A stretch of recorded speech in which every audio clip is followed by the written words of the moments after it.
it is very true that broadly speaking, gender identity expansion is not new.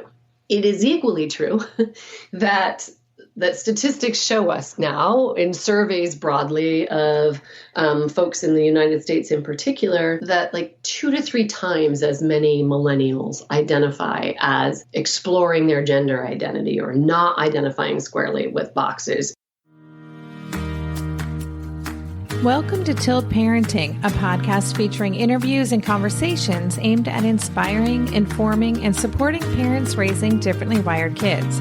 I'm your host, Debbie Reber, and boy, do I have a powerful and in-depth episode for you today. I'm bringing back to the show Dr. Laura Anderson, a clinical child and family psychologist who has worked with youth and families for over 20 years. Laura's areas of expertise include school-based behavioral health, assessment, support for adoptive families, as well as support for LGBTQ+ youth and their families. Laura is also a parent, and in her trainings, she shares tips for parents based on the experience she has gathered from the vantage point of both her office couch and her family's living room couch. Laura also has a new podcast out called Real World Parenting, Tips and Scripts for Families on Roads Less Traveled. And I will say I had the pleasure of being a guest on Laura's show not too long ago. But for this conversation today, we once again focused on the topic of gender identity in the differently wired community. We talked about the new and ever-changing terminology when looking at gender, including what gender nonconforming, gender expansive, transgender, and non-binary actually means, as well as the unique needs that differently wired kids who are part of the LGBTQ+ community have, and how we as parents and caregivers and educators can support them without pressuring them. Lastly, Laura also shares some great tips on how to communicate with your family and friends when your kiddo changes pronouns.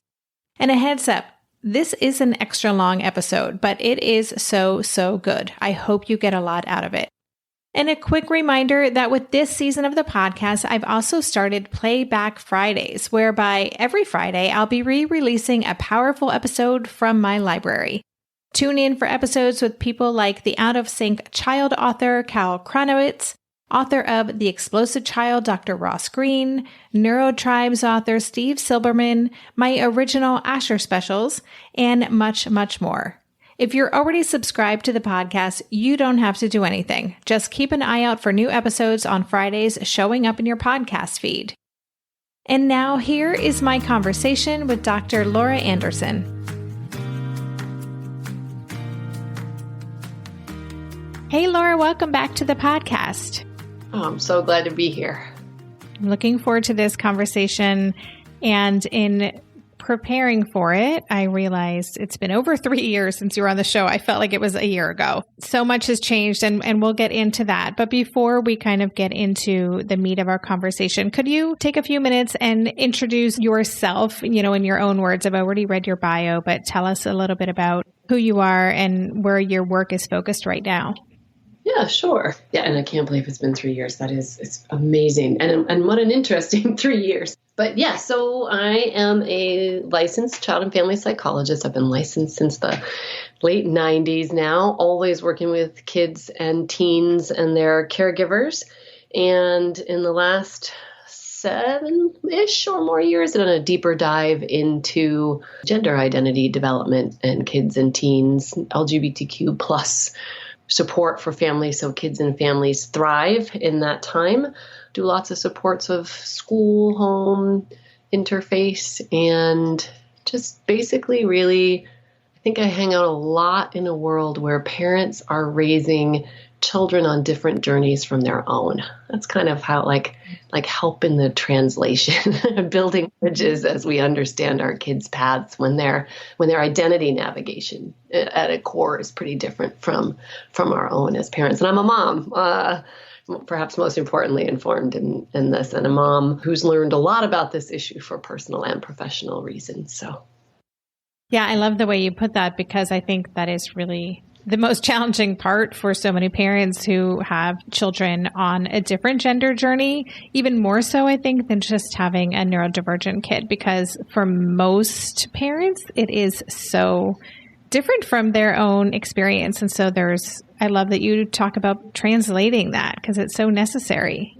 Yes, I think absolutely. And one of the things I talk about when I talk about this issue, that's sort of a great starting point in terms of how I discuss this as a gentle reminder to folks that we all have what I use the word SOGI in presentations that I do: sexual orientation, gender identity, and expression. So often when we talk about this, we sort of shine a light on LGBTQ plus folks and learn about them, or try to learn about them. And one of the very first places we start is recognizing we ourselves had our own sexual orientation journey, our own gender identity journey. We make decisions about our gender expression every single day. But if you are cisgender, if your internal felt sense, if your head and your heart happen to line up with your parts, is how I say it, right? And for, 85 to 90% of the population, as best we know now, it does. So for cisgender folks, if you've navigated a gender journey, you maybe didn't have to think about it as actively as folks who are walking on a broader path around their gender identity. So if you have the privilege of being cisgender, so aligned, head, heart, and parts, and straight, heterosexual, then maybe as much mental, emotional energy didn't go. You weren't as consciously aware because it's mainstream and around you. But I always invite parents to stop and think and get curious about how they knew what they know about their own sexual orientation, gender identity, and how they make their gender expression decisions, because understanding that will help them understand and trust and believe what their kids are communicating.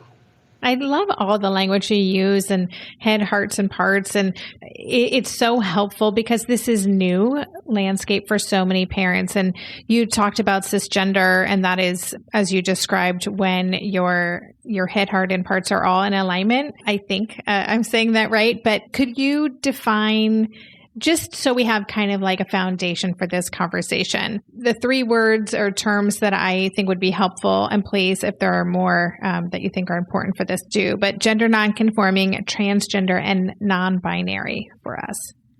Yes, those are great. And here's a quick note about language. It's changing probably every nanosecond. And it's also important, if this is a journey that you're on as a parent or as an ally of a parent, that you do try to keep a little bit in touch and abreast, because both are true. They're changing, the language changes, kids are keeping us on our toes, and it is important to try to keep learning. So I appreciate the ask to try to help establish an understanding. So gender nonconforming is a word that I think it's used broadly to say, like, hey, this world is gendered. Before kids are born, we have expectations based on what we're told their sex is going to be assigned at birth. We say gender, by the way, but it's actually their sex assigned at birth, right? And so the world is heavily gendered. Expectations based on whether or not you believe you're raising a girl child or a boy child are very locked in. When kids are doing things that are unexpected for their sex assigned at birth, broadly, sort of gender nonconforming means not conforming with the expected social rules that have been in place and passed down over time in various cultures around the world. So initially, gender nonconforming was used a lot, I would say, in the community of gender professionals. And then it was sort of like, well, we don't want to make it sound like non-white almost, in a way, where it became, where it was sort of like, I don't know, we don't necessarily want to make it sound like there's some defiance in there that is a problem or is the exception to the rule. So the word that I hear used a little bit more often now, but it captures the same idea, is gender expansive. So expanding what's expected for and what is acceptable and what is okay for kids of all gender identities and sexes assigned at birth. Both communicate the same thing. It's not that using non-conforming is a foul in any way. It still communicates like doing things that are I like the word unexpected. I think it's especially great for folks, and I think we talked about it years ago, as a way to talk about, and especially for folks who are neurodiverse or on the autism spectrum, this idea of helping kids understand that it isn't that what you're doing is different or weird or unusual, or like sometimes when we use language with kids, we'll say, most boys, bada bada ba, kind of a thing. And that accidentally communicates a normalcy rather than saying, hey, we have these rules, and when you do something unexpected in your clothing choice or in your, friendship choices, if you do something unexpected based on these old school rules, it comes to people's attention. So broadly speaking, gender nonconforming and gender expansive just mean kind of like rule breaking for these expectations that have been in place so long and noteworthy. Transgender and non-binary are interesting to talk about together.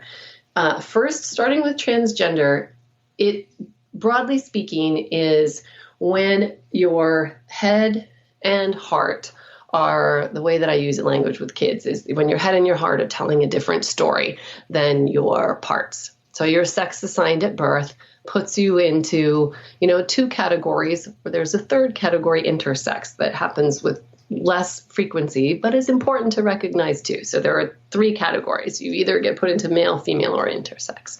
And for folks that those categories do not fit to describe how masculine, feminine, male, female, both or neither they feel, when the part doesn't line up with what their head and their heart tells them is their gender knowing, then we use the umbrella phrase sort of transgender. It's become more of an umbrella. I think the easiest way to understand it is that folks are not identifying as cisgender. There is incongruence between head, heart, and parts. And so there is a need to kind of, a need to have it recognized that their gender identity is broader than their sex assigned at birth or the parts that folks think they have. There isn't a direct connection. And that can be kind of an umbrella. So folks say to me, you can already hear, I'm like trying to make sure because the language changes, but it's important. In the old days, transgender used to refer specifically to, we're born with female parts, but are telling everybody that box doesn't fit for them. So they needed to jump to the other box, the other binary. Femaleness felt wrong. Now they're jumping to maleness, that the way to be transgender was to understand that somebody was saying, I'm not who you think I am based on my parts. I am, quote, the opposite, right?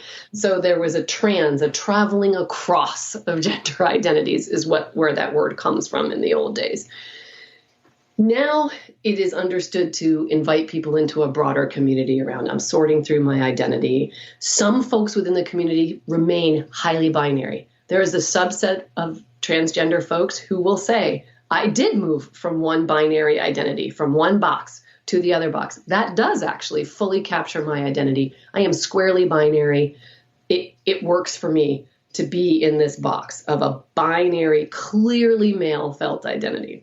And then there are a whole other range of folks in community who feel as if their identity can't be easily boxed, right? And they can also fall under a broader trans identity because it means it's not cis. It doesn't equally align or easily align.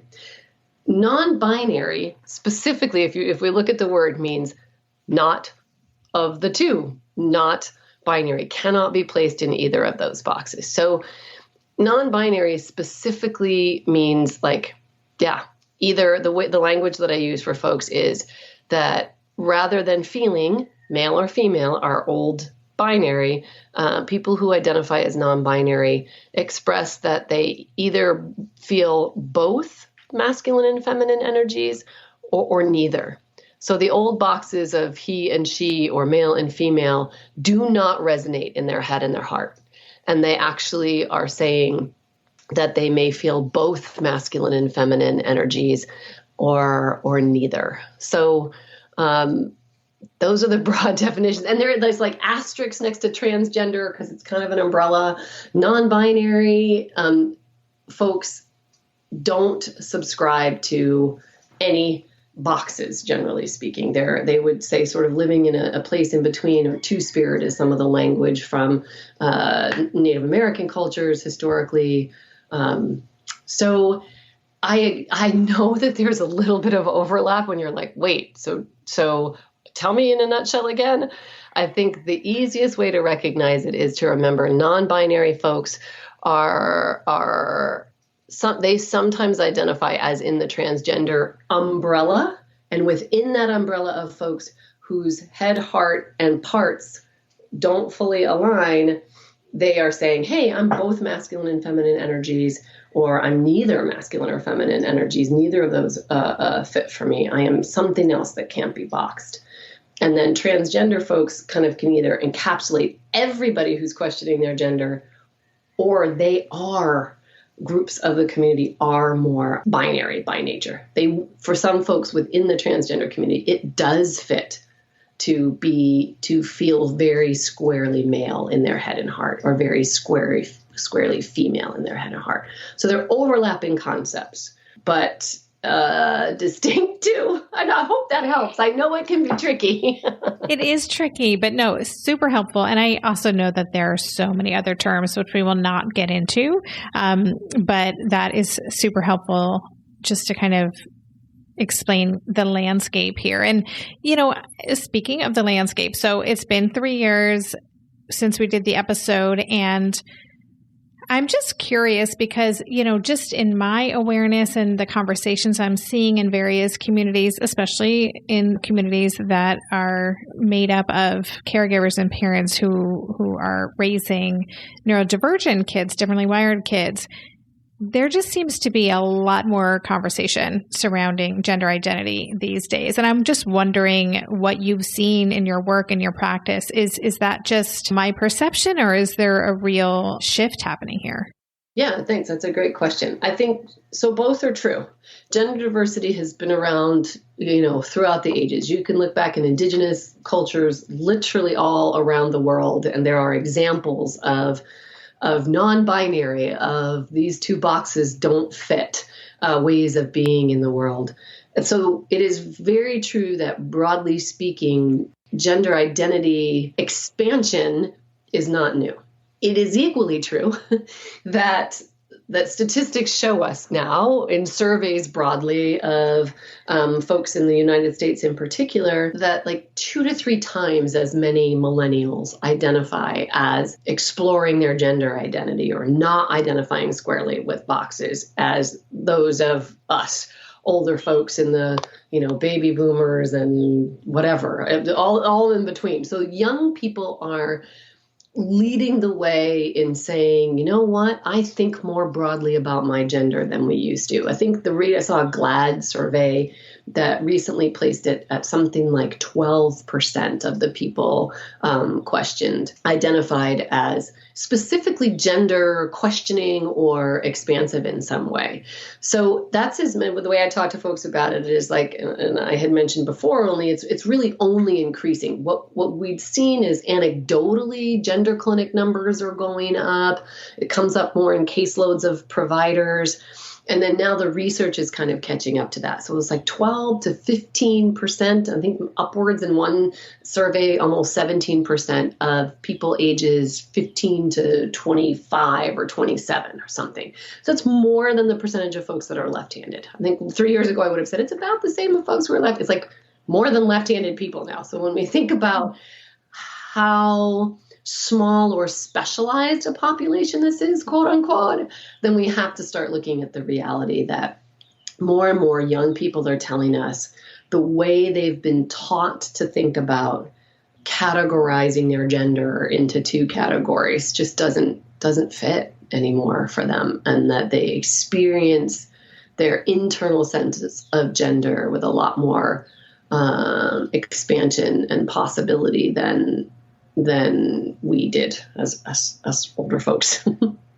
You mentioned that especially here in the United States, and I have heard that before, and I'm wondering why that is. And maybe that leads into this question of, is this a trend? Is this something that's trendy right now in the way that maybe exploring sexual orientation in high school and college became kind of trendy 15 or so years ago? Yeah, I think that's a great question. A couple of thoughts.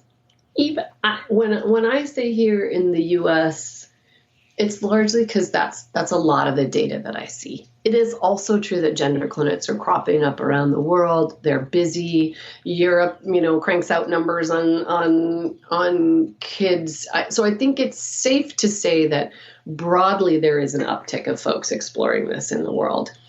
But the more important part of your question, I think, which is really important for parents and comes up a lot in my work, is this a trend? Is this just something to say you're doing as part of pushing back against the establishment, in adolescence? Like, part of adolescence is to define who you are. And a big piece of that is who you're not, right? Well, I'm not that expectation of me, and I'm not going to do that, and I'm not going to do that. So a lot of parents come in saying or thinking to me, I think they're seeing this all on the internet. I think this is, they found this group of friends and all of them are exploring gender at this point. And I don't know how seriously to take it, or I'm afraid to make decisions around this stuff because what if this is just a trend?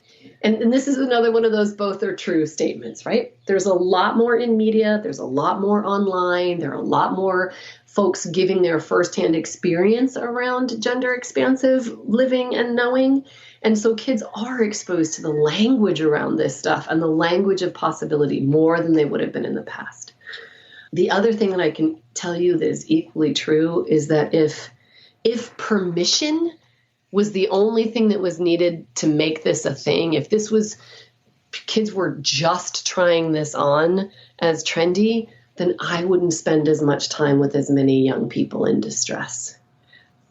It's really, it's a tricky topic, because for young non-binary and trans teens who are experiencing how uncomfortable it is to go against the grain, the judgments that other people have about them, the assumption that it is frivolous and trendy from some folks, is really hard to sit with. And I support many young people who are persisting around this internal knowing, even when the world gives them a lot of feedback that it's not okay. So I hear, interestingly, you can hear the emotion in my voice. Interestingly, in my world, I have a lot of great, well-meaning, progressive, cisgender, hetero parents and friends who are figuring out how to be allies. And I hear a lot from folks who are in that position, who are doing their best to raise progressive kids, have circles that are diverse in terms of gender identity or sexual orientation. And over again, I hear them say, you know what, all the kids are doing it. Kids don't care anymore at all about another person's gender identity. And yet my caseload is full of young people who are getting a lot of pushback about living in the space in between these binary boxes or identifying as trans. So is there more information out there? Yes. Could there be, that kids are getting access to? Could there be a percentage of kids who are adding this into a curiosity about how they're going to define themselves and how that's going to, how they're going to form identities? Sure. But I don't see that as the majority of kids, right? I don't. I think at a certain point, there's a level of commitment that gets involved in terms of taking risks socially with changing pronouns or changing names or correcting folks or calling attention to your style because it's gender mixed or gender fluid. That often comes with discord. So I don't know if that answers your questions. I would say, yes, there's more information about it. My experience is there may be a small set of kids who are like actively trying it on to get whatever cool points and to be seen as daring. But that's not the majority of kids that we see and work with. And I would suggest that is likely not to persist for kids and not to continue to be a thing, because at a certain point there's pushback and there are decisions that are made. So I think for a lot of young people in community, the idea that it is trendy can be painful while kids are figuring it out. And yet I know many parents ask a really valid, genuine question about that. Like, help me understand it. It seems like it's everywhere.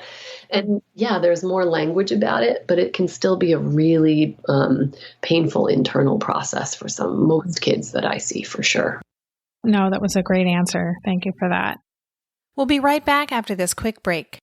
During this month of planning and organization for big transitions, rhythms and routines have been absolutely essential for our physical and emotional well-being. So Green Chef nights are reliably and predictably a good night. We know the ingredients will be fresh and prepped, the instructions easy to follow, and the meal delicious. We're all still talking about last week's turkey tacos with mango chimichurri sauce, refried beans, and Monterey Jack cheese. Green Chef contributes to a healthy lifestyle with easy and delicious menus like fresh seasonal salads and grain bowls. And with over 80 weekly meal and market options, plus rotating options to suit a variety of lifestyles, whether Mediterranean, plant-based, calorie-smart, keto, protein-packed, gluten-free, there are always plenty of options to choose from. Whatever you select, you'll get farm-fresh ingredients, organic whole fruits and veggies, and premium proteins, all delivered straight to your door. I love those 4 words. Straight to my door. Oh, and one more thing I love about Green Chef, they have an app, which means it's easy to manage meal preferences and delivery from your phone if you want to. And I, for one, want to. I am in that mode where I'm making the most of little moments like waiting in line at the pharmacy or for the F train to pull into the station to tackle all of those to-dos. So the convenience of an app is key for me. Green Chef has a special offer for Tilt listeners. Go to greenchef.com/tilt50 and use code TILT50 to get 50% off plus 20% off your next 2 months. That's 50% off plus 20% off your next 2 months when you use the code TILT50 at greenchef.com/tilt50.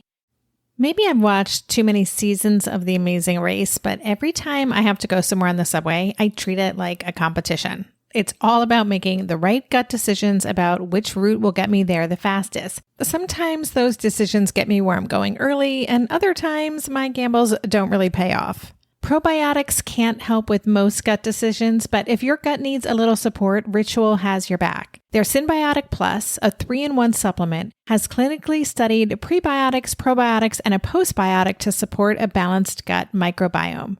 I've been using Symbiotic Plus for about 6 months now, and it's become a core part of my morning routine. I take the mini capsule every morning while making my way through my inbox, whether I'm at home or I'm on the road, because it doesn't need to be refrigerated. And the capsule itself is delayed released, which helps it survive the harsh conditions of the upper GI tract for delivery to the colon, and that's exactly where we want it to go. Ritual invested in a study modeling the human colon, which showed that Symbiotic Plus significantly increased microbial diversity and the growth of beneficial bacteria.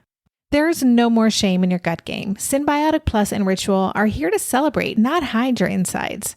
Get 25% off your first month for a limited time at ritual.com/tilt. Start Ritual or add Symbiotic Plus to your subscription today. That's ritual.com/tilt for 25% off.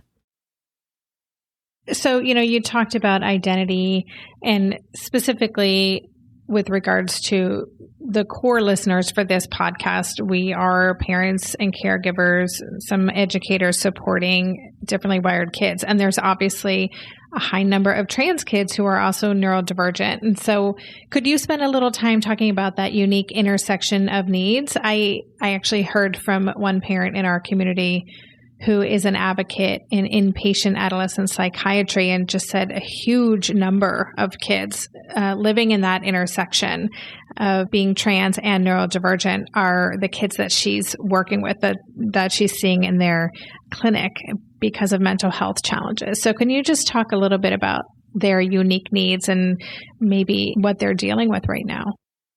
Yeah, and the way that I think about that and is that all of it, meaning,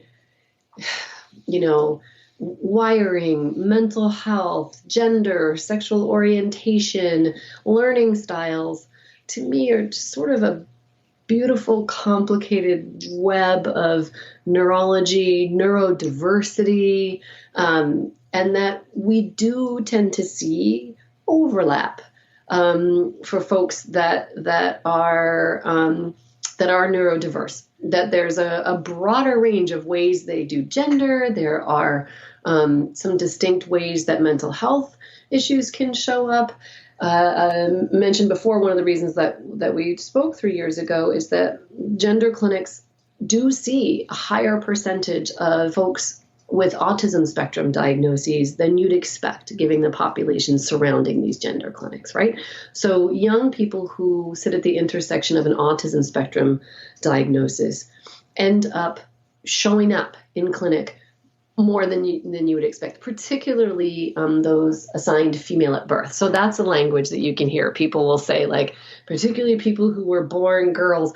Helpful tip for parents that we talk about, they were assigned female at birth. So that lets us know something about their anatomy, but it doesn't tell us about their gender identity. So that's a way to describe that for folks. What they're dealing with is added layers of both beauty and complication. And I think part of the risk is silencing one to address the other, or overshadowing one to address the other. Too often in the field of mental health, and this is helpful for parents to know, and sometimes with parents and providers, what I see is if a child has a mental health need or neurodivergence, broadly speaking, whether it's ADHD or autism or bipolar or depression or anxiety, some kind of presenting issue, and a gender piece, the initial instinct is to say, I think if we address that other thing, if we address the autism, or isn't this just explained by, isn't it a symptom of their autism? Isn't this a fixation? Or isn't this just because their moods go up and down? Or isn't this because they're impulsive and this is the next thing to try? And the assumption too many times in the past has been, if we treat this other thing, if we work with the depression, if people have experienced, for instance, some kind of trauma, if we treat that, then the gender stuff will resolve. When this person is more comfortable with their body or feel better about who they are broadly, then the gender stuff will go away. Or if we assume this is a fixation of like the next specialized interest of an autistic child, if we wait it out then and work through the autism piece, then the gender stuff will go away. That approach has done a lot of accidental harm. Because for kids who are feeling intensely disconnected and incongruent in their bodies, doing nothing around their gender identities while treating depression or trying to ride out autism specialized interests without taking an active exploration of gender is doing something. So doing nothing is doing something. Approach one would be assuming that gender is best understood as a side effect or a symptom of something else.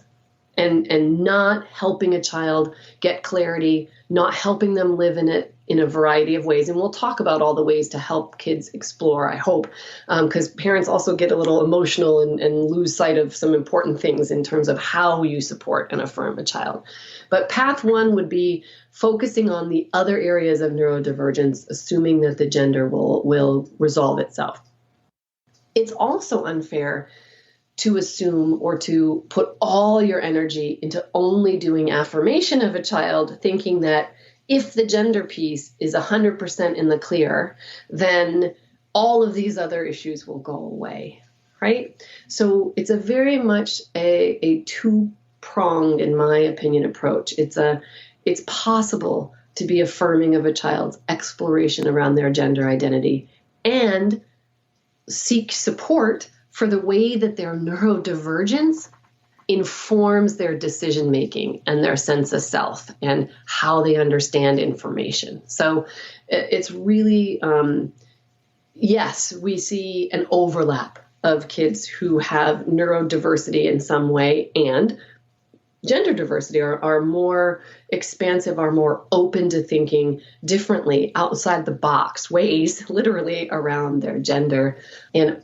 all of their wholeness, I would say, invites support and exploration. Okay. Let me share something that came in my Facebook group when on a thread regarding gender identity.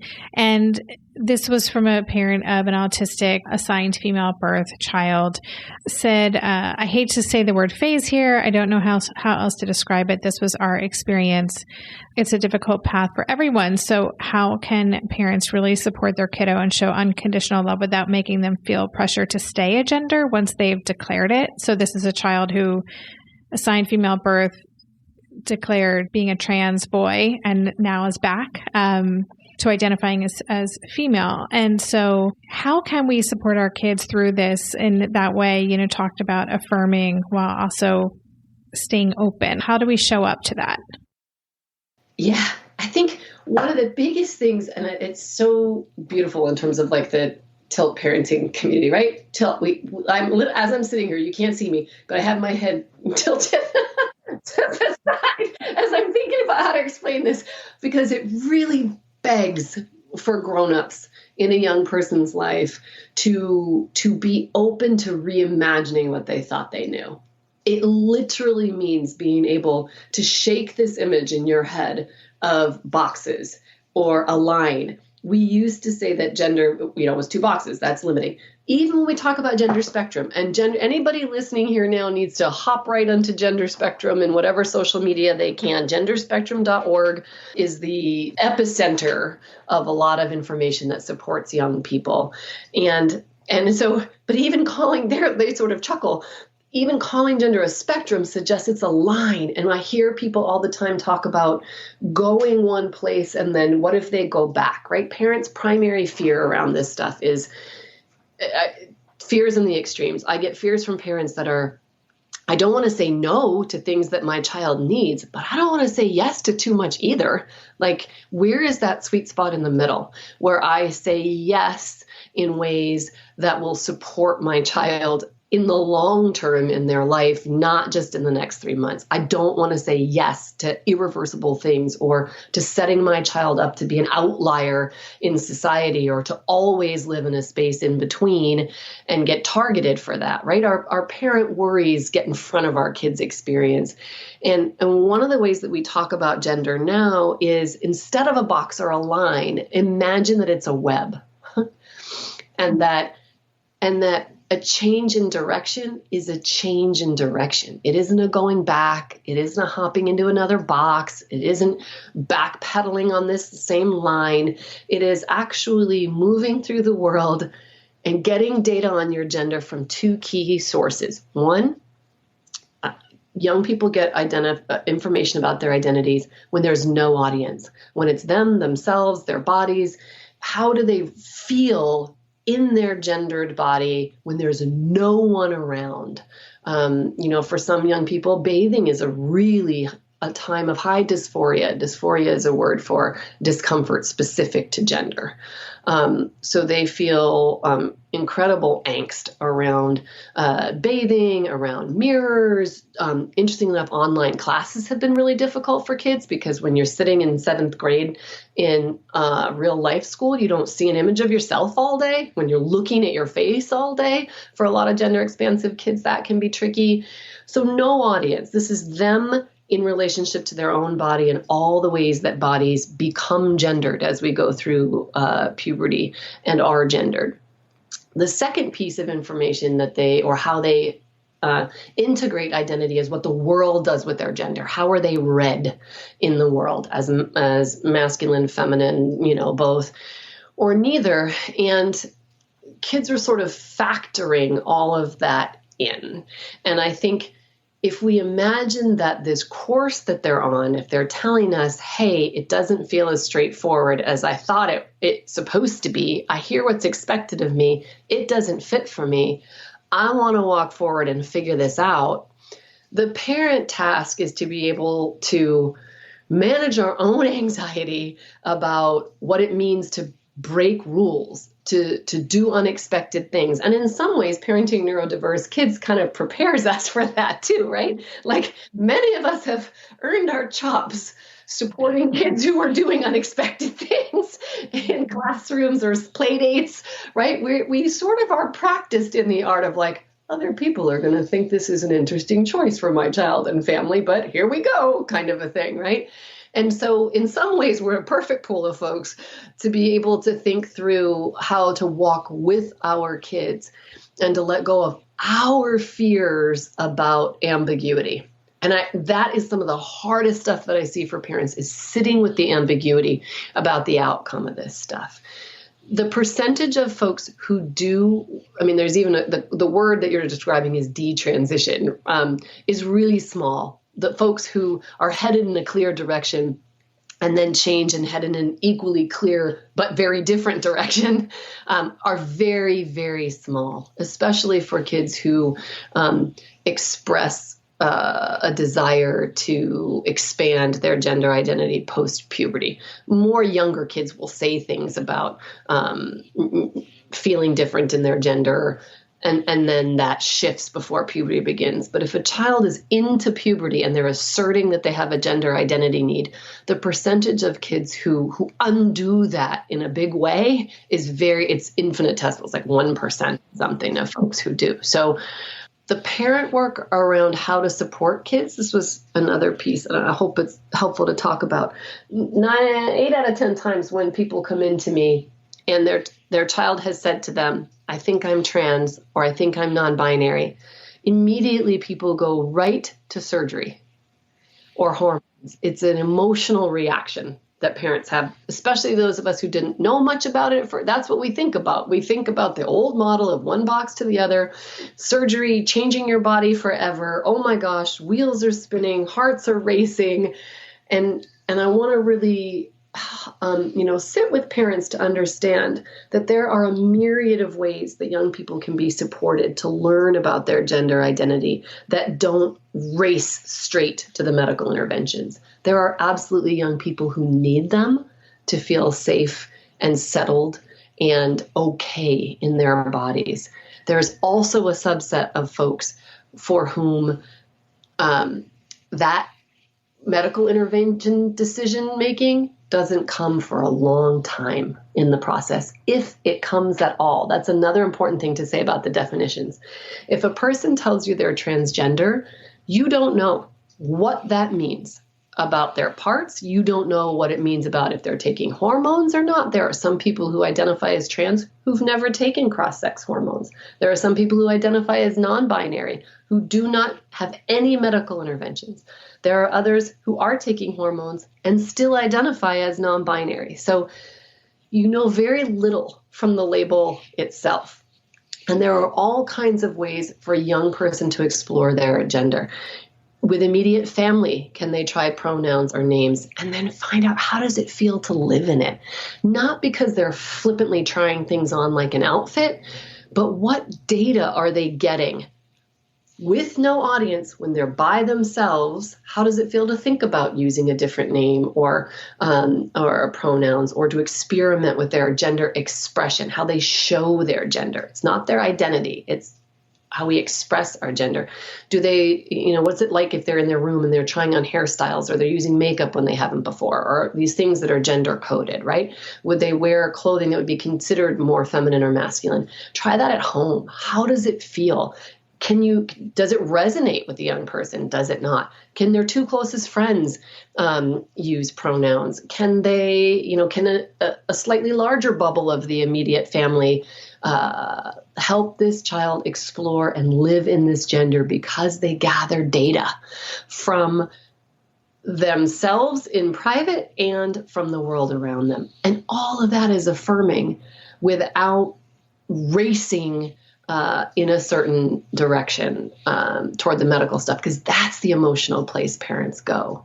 And certainly there are kids who need it. I don't want to minimize the fact that there are kids who get to the need for hormone blockers so that puberty doesn't progress, or cross-sex hormones, but I want to also assert for folks that those decisions should be and are made really carefully with a team of experts, an endocrinologist, a doctor, a therapist who really understands gender, and can help you assess and decide when and what is right for your child. So I want to reiterate, sometimes I think people feel like it's a matter of walking in, a child announces they're trans and then they're on hormones a week later. It's so much more complicated than that for all kinds of reasons that really serve kids and families. So I don't know if that helps answer. I think there are a myriad of ways that parents can help a child walk on a journey by being open about what the world is telling them, what they're learning about themselves. Parents combat their need to know, combat your need to have it fit in a box or stay on a line, and be prepared to support your kid if there are regrets. I want a quick thing about regret too. The majority of people do not have regrets. The data is very clear with adults. I mean, I'm sure we'll get more data over time now as this younger generation goes through. But in the data that we have around regret, there is very, very little regret at large in the trans community for folks who've followed through with procedures or hormones or anything. But a lot of life, and I don't mean to make this sound flippant, regret is a part of life, right? We can regret the college that we went to, and that doesn't mean we shouldn't have gone. We can regret a marriage that we had, and it doesn't mean we never should have gone into it. We can regret decisions we made about ending a relationship, and yet we incorporate all of those decisions into who we become later in life. And yes, there may be challenges evoked through some of these decisions around gender, but so much more harm has been done when kids aren't centered and listened to and trusted around what needs to happen with their gender. Far greater mistakes have been made in the name of silencing, squashing, waiting, hiding, than have there been mistakes in like overdoing something, if that makes sense. Well, this is just so interesting, and I know it's going to be so helpful for many, many of our listeners. And I want to be respectful of the time. Just listeners, we had a little bit of a rough start. We had to try a couple of different recording techniques. So tell me how you're doing time-wise, Laura, because I don't want to... Oh, I'm good. I'm set. So whatever you need from me, I can do for the next bit. I've got half an hour. So. Okay, awesome. We'll be right back after this quick break.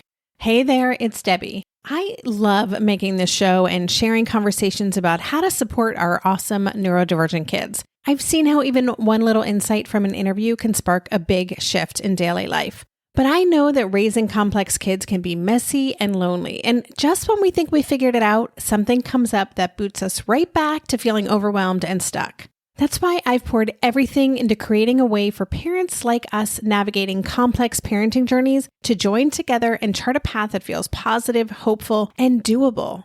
It's the brand new Differently Wired Club experience. In the club, you'll get personal support from me and other seasoned parent coaches, 6 live calls every month where you can connect and get your personal questions answered, the opportunity to learn directly from authors and experts like I have on this show, monthly themes for getting specific and tactical, an exclusive private podcast feed, and the best, most generous community of parents. Seriously, these folks show up for themselves and each other, and that right there is really everything. Because it's a daily reminder that we're not alone. Our kids aren't broken, and we have totally got this. The recently rebooted Differently Wired Club is on a brand new platform with its very own iOS and Android app. It is such a great space. However you learn, whatever your style, no matter the ages, genders, and neurodivergent profile of your children, the Differently Wired Club can help you cultivate the positive shifts you're hoping for. Join us today by going to tiltparenting.com/club. That's tiltparenting.com/club. I hope to see you on the inside. Lynn, this time of year, parenting can be such a flusterclux. You've come to the right place. I'm Lynn Lyons, and I've been treating anxious families for over 30 years. I'm Lynn's sister-in-law and co-host Robin Hudson. Join us for Flusterclux, a podcast for parents who worry. Wait, that's everybody. Yeah, these last few years have felt like one long anxiety attack for so many. Why do you think parents are always surprised that a podcast about anxiety relates to them, even if no one in their house has an anxiety disorder? Well, worry is human. Everyone does it. And anxiety shows up when we face uncertainty. All the parenting tips you've taught me have been essential. I love to break it down into skills we need to manage worry in our families. We've covered so many topics: depression, burnout, meltdowns, perfectionism. Don't forget scary mothers-in-law. Right, but of course that's not my mother-in-law. Because that's my mother. And a listener. As a psychotherapist, I like to teach parents and kids how to respond to everyday moments in healthy ways. Managing anxiety really can be taught. It really can. And I'll even tell you what to say. We talk about serious stuff, but without being too serious. Anxiety wants everything serious. Anxiety doesn't stand a chance when we're laughing, even about the tough stuff.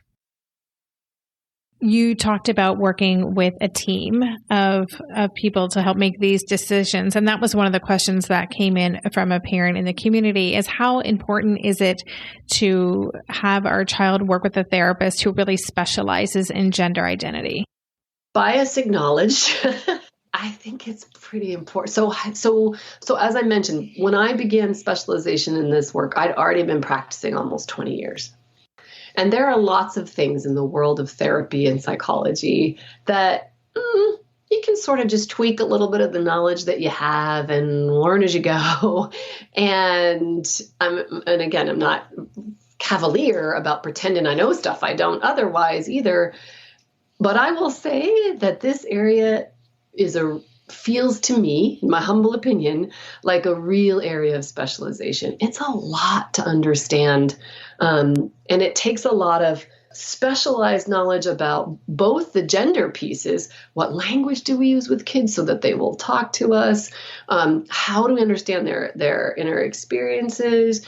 What is it responsible for me to know about the implications for what's likely to happen if somebody takes tea? How does that impact fertility? How does it impact, learning and attention? There's a ton of concrete knowledge to have in order to be able to help people make informed consent decisions. I'm not a medical specialist. I'm not responsible for understanding the ins and outs of the medical parts of this, but I do help parents and families make informed decisions and understand the implications of what they're deciding. And I think it's really important to have a specific pool of knowledge around the decisions and the dilemmas and the possibilities that come with aspects of the gender identity piece of the medical decisions. I also think it's really important for folks to be able to do some supporting, helping parents figure out, my kid is an impulsive decision maker and has always been, and now they're really pushing this. And how do I know if this is impulsivity that I just need to kind of sit with for a bit, or do we go with them, and how fast? And what about the fact that my kid has an autism spectrum diagnosis? I don't want to negate this, but they make decisions differently because of it. They don't understand or see safety cues the same way, and I'm worried for them. And so how can you help me take what you know about autism and tie it with what you know about gender, and let's come up with a plan to keep my kid, informed and safe and seen and supported. And so for me, it feels really important to be able to have a supportive person who understands the arc of gender development, how that shows up at different ages, what kind of access you need to specialists medically, where are the clinics really doing good work around this stuff, and then also be able to do just kid stuff, kid and teen and parent communication. So I think it's really important to find folks who aren't going to either minimize the gender piece or throw themselves into it, headlong with just a little bit of information. So I think it's really important for folks to find specialists who do this a lot, because it's complicated work. It's complex, it's beautiful, and it's nuanced and complicated too. I want to talk for a moment about pronouns. And I know a lot of people talk about the language of preferred pronouns. I also hear people say it's not preferred, it's the pronoun. But two questions here. One parent wanted to know how you suggest families tell people if their child has changed pronouns or has come out as being gender nonconforming or trans. And then also how to support kids advocating when the adults, teachers, and coaches are not actually respecting their pronouns and using them. And, that takes a hit, especially on some of these really sensitive kids, to feel like they're not being seen. So can you talk about that? Yes. And absolutely, that's another piece of what a gender specialist will be able to help with, is exactly, because this is what happens, right? The whole family is on this journey. And once you've allowed your child an opportunity to explore, or once you're living in it and you're exploring, there are a lot of decisions to make about how to communicate this stuff to other folks. And that takes really open communication with the young person in your life, because there isn't one version of how to do that, right? It is saying, so, hey, who do you think should know in our circle? I'd like to tell, Auntie Mary, because she's a part of our life every week. And so what language am I using? Am I telling them that you're on a gender journey and we're using these pronouns? Am I saying, hey, my child uses these pronouns right now. And so when you're around, we'd love for you to use them too, kind of a thing. And I think the key conversations are to have with your child, because it is their story and you want to be clear. Some kids that I know will say, tell them I'm transgender and this is my new name and pronoun. And other kids will say, I don't need that word yet. That word might freak grandma out, or that word is definitely going to freak Uncle so-and-so out. And so let's just say I use those pronouns. I don't need to label it. Let's just say that. Advocacy is really important in this role. The data is very clear that when names and pronouns are important to trans kids, they may make a huge difference in depression and anxiety. When a child is asserting that this is something that is very important for their congruence and their alignment, and that it is actively upsetting when they are misgendered, is the word for folks using the incorrect pronouns, right? I say the correct pronoun or just your pronoun instead of preferred. So when kids are misgendered and it's uncomfortable for them, this is another time for those of us parents who've been advocating for our kids and what they need differentially in the world. This is the time where we go to bat and we say, this is really important for our family. If you have a learning curve around this, you can ask me any questions that you want. I'm learning too. Part of it's your personal style. Some people are cheekier in those situations and come up with, one-liners to say versus just saying, hey, this is what we're doing and thank you for joining us. And if you can't, that makes me sad, but here's what we're going to do because I'm all in it with my kid right now. I don't know where we're headed, but I know I'm all in, and we'd love to have you along as a support and an ally. And so that means using these names and pronouns. And if you slip, people sometimes feel like they're going to be under the gun if they make a mistake. If you slip up, I will ask the young person, hey, or I'll talk to young people and say, usually it takes a little while for brains to switch gears if there's been an automatic association around how to, address you. So when folks mess up, let's just remind them, just make a quick correction. Well, why don't you take that over to her, him, and then keep going. You don't have to stop, not like the needle in the old days dragged across the record, but recognize that there was a mistake. Fix it quickly, keep moving. Schools, Gender Spectrum has a gender support plan, which is super detailed. Don't recreate the wheel. Go check it out on their website. They have thought of all the places where gender and schools rub and ways to talk to schools about it. I can tell you that, again, some kids in the community are like, I don't really care if the PE teacher gets it wrong. Honestly, I just want my closest circle to know. That does not cause me distress. Whereas other kids are deeply impacted when anyone misgenders or uses an old name. And so if your child is saying that this is a source of stress for them, and people, that's one of the reasons to have a team, is that we know to assess how's that working, what is not working, where is misgendering happening, what do you need that isn't happening, what do you need more of, what do you need less of, talk to us, let's stay in communication about this. Then there really is a need for advocacy. One of the most protective things that we can do for non-binary and trans kids is get their names and pronouns right, and gently but firmly hold people around them accountable for doing the same. That's great. Thank you. Yeah. And listeners, just know that I will have an extensive show notes page for this episode where there'll be a list of resources, including Gender Spectrum and other places to learn more, some books to read. Laura had recommended a number of resources for us in the last episode. And actually, I would love if you could tell us about the way that you are now supporting families who are on this journey through the offerings and the work that you do. Yeah, thank you. And that's perfect. I will be happy to talk about what I do. And I also want to say, this is a great time to be, I think it's really important for parents when they start poking around on the internet about this stuff. There are a few resources that have been really highly publicized recently that are in community accepted as intentionally or unintentionally anti-trans, even though they're sort of packaged differently. So, there's one that talks about this, the folks assigned female at birth as like a craze where we're losing girls, and it gets a lot of media attention, and so folks find it pretty quickly in Google searches. And this is a nod to say to parents, start with the known places that are affirming and thoughtful. It doesn't mean that if you're seeking a gender specialist that the answer is always going to be full speed ahead, and that gender specialists do not think critically about your child as a whole. So check out Gender Spectrum.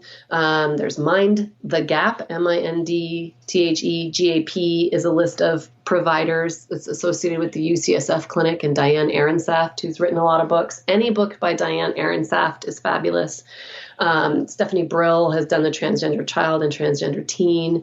And then I have some online courses for folks at Thinkific. If you just look up Dr. Laura Anderson and Thinkific on exactly some of these things, how to talk to extended family, how to talk to your child, how to understand the differences in language and things. And so there are some courses you can find at my website, drlauraanderson.com. And I've rolled out a new podcast too in the last couple of months, which I'm happy that we got to chat about there too. So that is Real World Parenting, supporting kids and families on paths less traveled. And so all those links can be found on my website, and I'm going to continue to roll out sort of offerings and things for parents to join me, because I know this is a tricky, confusing, new, beautiful, complicated journey for the whole family. Yeah, thank you for all of those resources. Again, I will have them also on the show notes page for this episode. So definitely go check those out. And, I'm just so grateful. I was thinking how we met. We both spoke at an event in The Hague through Families in Global Transition many, many years ago. And I'm just really happy that our paths have crossed. I really respect and appreciate the work that you do. Oh, well, I'm thrilled to be able to overlap in community. And since we met, I've had several people who are overlapping with your world. And it's so, I just think this parenting journey, we need our folks, and we need to be able to lean in and lean on and walk with each other. So it's an honor. Thanks. I'm going to ask you one last question. That would have been such a perfect note to end the episode on, but I'm going to ask one last question. And that is just for a parent who is listening to this, who is so grateful to hear your advice and your calm message of support and affirmation, and they're feeling scared, overwhelmed, uncertain, and afraid for what might lay down the road in this journey. Do you have maybe just one word of encouragement or support for those parents? I do. I think, first of all, I want to say, again, and this is one of the things I talk about a lot, and why I center parents a lot in my work too, is that even the most loving, affirming, flag waving, PFLAG chapter opening parents on the planet recognize that when kids are doing unexpected things, when kids are living on the edge of an envelope of a learning that many of us know resonates and feels right, but others really haven't had the exposure to, the openness or willingness to learn about, we do worry for our kids walking that path. And I think what I would say is it's really important to find space for you yourself to get support in those worries, that you have to have a place and space to be real about what you're worried about, even if you don't want to be worried about what you're worried about, or to be sad about the parts that you're sad about. You're not sad your child is who they are, but you're sad maybe that people around them are going to have to be flexible, or that they may experience more rejection, or there can be parts of this that are sad. It's okay to feel sad about the sad parts and not be sad that your child is who they're telling you they are. You need space to sort through that stuff in community with other parents who get it, and with professionals who can support you through that, so that you can come out. I don't even say there's another side, that you can keep moving forward, having mucked through the very real, hard, and uncomfortable feelings, to be able to recognize there's literally, like a whole world of new resources for you to connect to, new people. Your child will bring people, places, and things into your life on this journey that would not have been there, that will enrich it, and that will allow you to think and be different and learn new things and accept challenges and find fascinating stuff that you didn't know existed. But you need space for both. I find that if parents rush too quickly toward, it's going to be okay, there's a fabulous community, and they're not spending time with what is a part of this process, that it's harder to actually welcome in the cool new things and the new people and the allies that you're going to find on this path. So there is a beautiful community of growing parents learning how to do this, and ways to connect with them online and in person, pretty much wherever you are in the world, is my experience. So this is an invitation to make space for the hard parts, and then dust yourself off and connect. Oh, I'm so glad I asked that question. Thank you. It was wonderful. And Laura, thank you again so much for spending so much time with us today. This is an extra long episode, but I know it will be so appreciated by our listeners. So I just want to say thank you for being a part of this community and for sharing with us today. Thanks, Debbie. You've been listening to the Tilt Parenting Podcast. If you want to dig deeper into this episode, check out the show notes page. Every episode has a dedicated show notes page on my website where you can get links to all the resources we discussed, read a transcript, and even easily go back and listen to key takeaways by using the chapters feature on the podcast player. To get to the show notes page for this episode, just go to tiltparenting.com/podcast and select this show. If you love this podcast and want to help cover the cost of its production, please consider joining my Patreon campaign. For as little as $2 a month, you can help cover the cost of the hosting platform for this show, my wonderful new editor and producer, Andrea, and more. It's so easy to sign up. Just go to patreon.com/tiltparenting to learn more, or click on the Patreon link on any show notes page. If you're into social media, you can follow Tilt Parenting at Tilt Parenting on Instagram and Twitter. Visit the Tilt Parenting page on Facebook, or join my Facebook community called Tilt Together. Lastly, please help this podcast stay visible and easily found by subscribing and leaving a rating or review on Apple Podcasts or wherever you listen to podcasts. Thank you so much. And that's all for this week. Stay safe, stay well, and take good care. And for more information, visit www.tiltparenting.com.